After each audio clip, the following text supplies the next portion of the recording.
We wait as if we are waiting at a vacant train station, without monitors to tell us what will happen, or if anything will happen, or we might as well try again tomorrow. The concierge is a moth today, searching for something shiny. I hope it's our food we promised 30 minutes before, or something to fill my neglected teacup. Luke, our poet number one, he stands up and valiantly attempts to warm the room, yet the table to my right has come alight, flickering water onto his staircase stage, drowning his heart-filled words. The concierge has gone again. It's Luke that has to douse their flames. The food is coming and now I have a break. Yet the concierge is lying and now I'm confused, listening to poet number two talk about the colour blue. This room could sure do with some colour too. He finishes up a nice and calming poem, then, like you do, descends into a poem about a never-ending sex session. It goes on, the poet and his lady come, yet the group behind me are not into spectator porn, they're engaged in a noise bukkake. I thought I came to a night of poetry and song, yet this feels like I'm at a football match. Where did this night go wrong? My food is still not here, and poet number two is now taking his lady from the rear, giving us something he calls Dilangio love. I'm not sure what that is, yet from what I can see, it's far from sexual poetry. His words carry cringe-worthiness and no affection. Just lots of stories of what he's going to do with his massive erection. It's very visual with no love or imagination. It's a bit too long for me and sounds rather painful.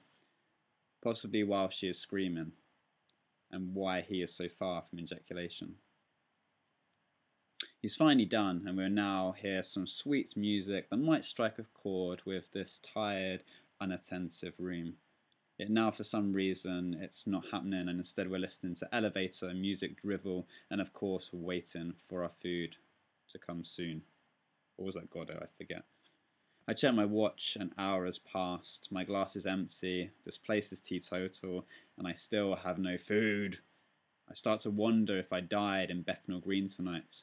As I watch the stairwell, am I in purgatory, or is this the poetry night from hell? The food has come!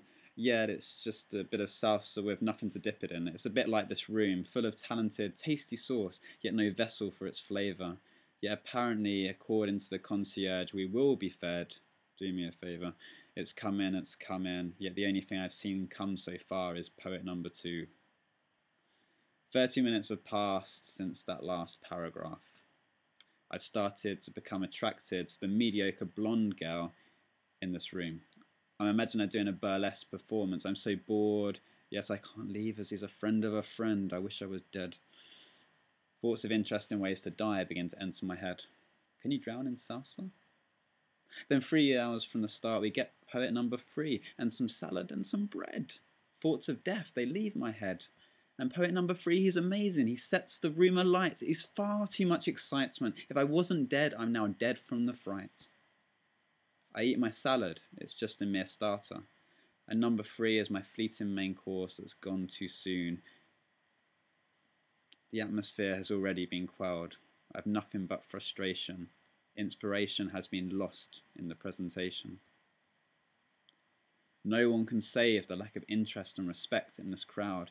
People still play with phones, talk crap rather loud and chew on their salad.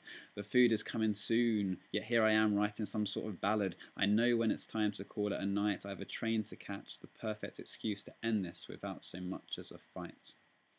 The minute hand ticks to a respectable 10 p.m. The slowest minute I've experienced amongst my fellow men. The talent is lost on this room. I'm leaving. A tube ride later, I realise I did die this April evening. And the train ride is my tomb.